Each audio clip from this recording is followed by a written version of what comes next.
So the ongoing situation in Ukraine has totally shaken the entire continent of Europe.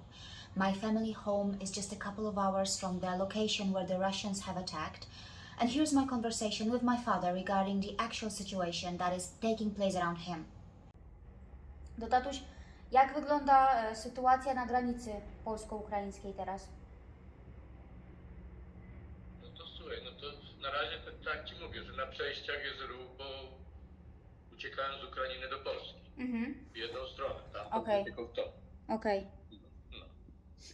No, Podkarpacie ileś tam tysięcy ma przygotowanych miejsc dla uchodźców.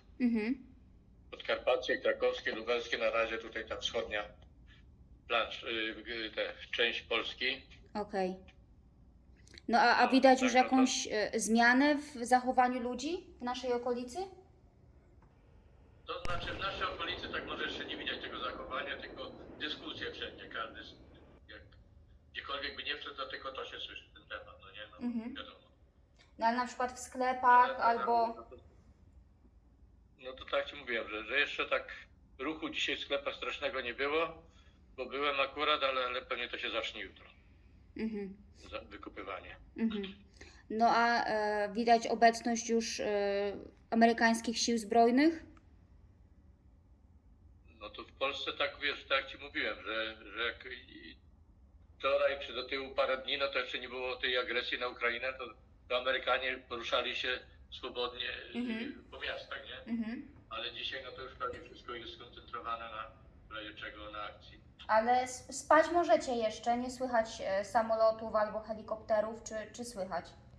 To znaczy przez tamte 3 dni to codziennie był huk. Po południu to cały czas te samoloty latały, dzisiaj mniej. No a ludzie nie boją się na przykład, że zabraknie paliwa? No to dlatego ci właśnie mówię, że od jutra ma być już ograniczenie, tak jak tu sąsiad mówił, co w CPN pracuje, że jutro już będzie ograniczona sprzedaż u nich, już dostali tam pismo. Tak? So the West accuses Russia of being the aggressor, and then Russia accuses NATO of being an expansionist alliance. Both sides have their own explanations, and at times both can even sound convincing or unconvincing. After all, it depends on who you are talking to. To give you an example, take a look at this. The National Security Archive at George Washington University clearly shows that on February 9, 1990, US Secretary of State James Baker gave an assurance to Soviet leader Mikhail Gorbachev that NATO would expand not 1 inch eastward. But did NATO expand? Yes, it did. Does it want to expand more? Yes, it does. On the other hand, for instance, many in the West often mention the 1997 NATO-Russia Founding Act, which recognized the inherent right of all states to choose the means to ensure their own security. Both sides interpret these in the way they prefer, and of course, blame each other as well. Russia claims that it was tricked by the West, and on the other hand, the West loves to use terms like democracy, human rights, and freedom of expression. But using these words and attaching the word democracy to a nation doesn't automatically wash away one's sins and crimes, especially when it is about a nation that runs on a Western-style democracy. Yes, democracies like Australia, Canada, USA, Sweden, Norway, and Finland are still proudly sitting on the land or the land parcels which were acquired or taken over from indigenous people. How about that?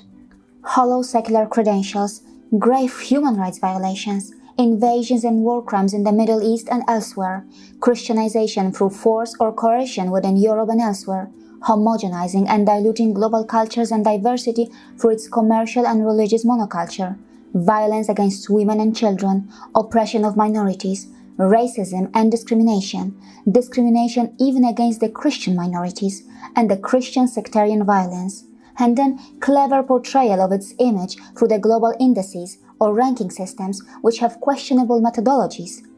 Of course, these Western-style democracies do seem to be deeply rotten from within. Russia is no angel and should be confronted or condemned when it is wrong, but then the West is no saint either. In many ways, the West is only as good as Russia, but the thing is that Russia's image seems to be far worse. After all, Russia is more direct and unafraid in its approach, and it doesn't care for a shiny global image as much as the West does. On the other hand, the West puts in a lot of effort to maintain its cunningly projected shiny image. Thanks to its massive soft power, the West also seems to have a very powerful and sophisticated global machinery which covers its ugly sides and even presents it as the shining pillar of all virtues. After all, don't we know that the sophisticated and rich criminals know how to hide their crimes and can even present themselves as good Samaritans? On the other hand, mafias don't always care about their image. But we shouldn't forget that for a peace-loving world, countries which act as mafias or the rich criminals, both are detrimental and should not be acceptable.